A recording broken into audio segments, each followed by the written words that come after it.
Few trades today, so this one it might be a little bit long, but we are going to get into detail as to why I did certain things, especially when it comes to a later morning trade that I took where we really went into trade management and why I decided to cut a trade and then focus on the other. And so we'll just get right into the charts here. I'm glad you guys are here. Make sure to follow me. And now let's rock and roll. So I'm just going to get my screen up. One quick sec, folks. Okay, so now that we're in the charts, what we took here and what we focused on was mainly Qs. SPY was more of a trade that we were really interested in, this upper level. So this upper level at 522.64, this upper level had a lot of protection, guys. It's not quite at all-time highs, but what it does have, it has trend, it has previous open and high of day. And that is a ton of protection. There's no way for it to come up with distance and speed straight up into that level and you not get a reaction. And that's exactly what we got. But that's a little bit later on. So the first initial trades here on Qs were a little interesting. So this first trade, it opens up, it tests that. We wanted to be patient. I did not execute. And then as it dips down, creating distance, I'm now looking for the pop back up into resistance. And that's what I did. So that's where I initially executed.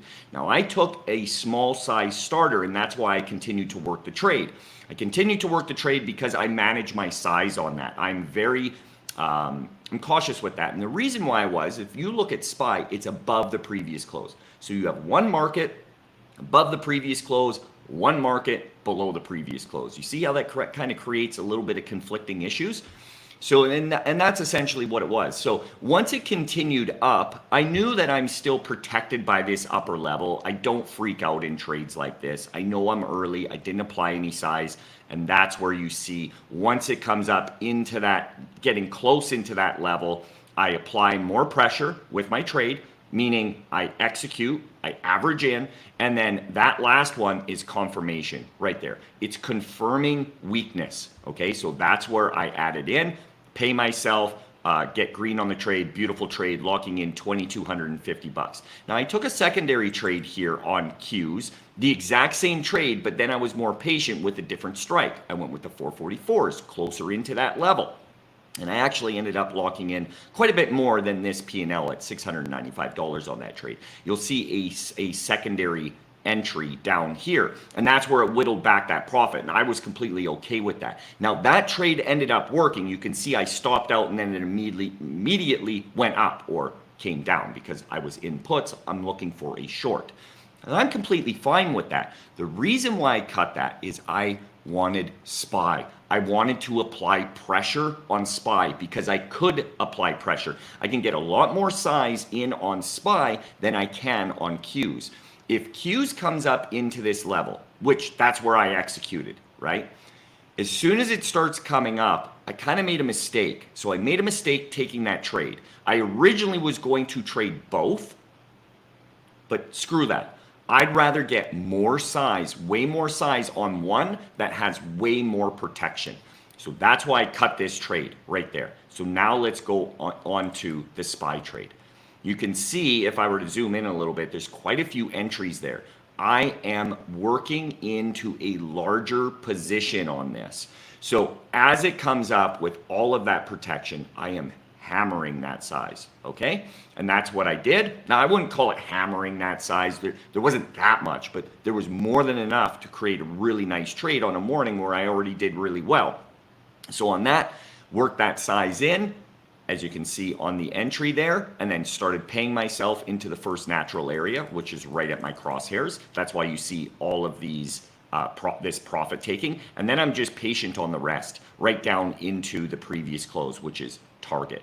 So that was SPY, locking in $4,115 on that, and then another Qs trade was a long. Now I took that long on Qs right in, I believe, this area.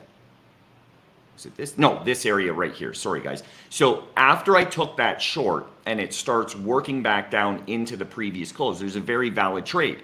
We have distance all the way down into that previous close. I'll get zoomed in a little bit here. So as it comes down into that previous close, I decided, well, it came down and it was a really nice, when you have this nice gradual pullback into a level of support, it's usually good news, okay? Now, I'm not gonna get into that. That's a whole other lesson. But I executed the trade. I was patient with the trade, averaged in, added in, and then as soon as it started coming up, just really, really nice trade.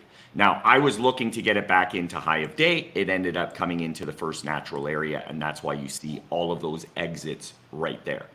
So overall, really solid day, locking in a really nice day, and that's how we do it here at TrickTrades. So if you want to learn how to come trade professionally, responsibly, and consistently, come to TrickTrades.com. Even if you don't want to do that, I do these live video recaps. We're going to start doing them every day just like this. So I hope you guys enjoy it. Make sure to follow or subscribe or give a thumbs up, whatever you got to do. It does help and I do appreciate it. And we'll check you guys on the next one. Adios, folks.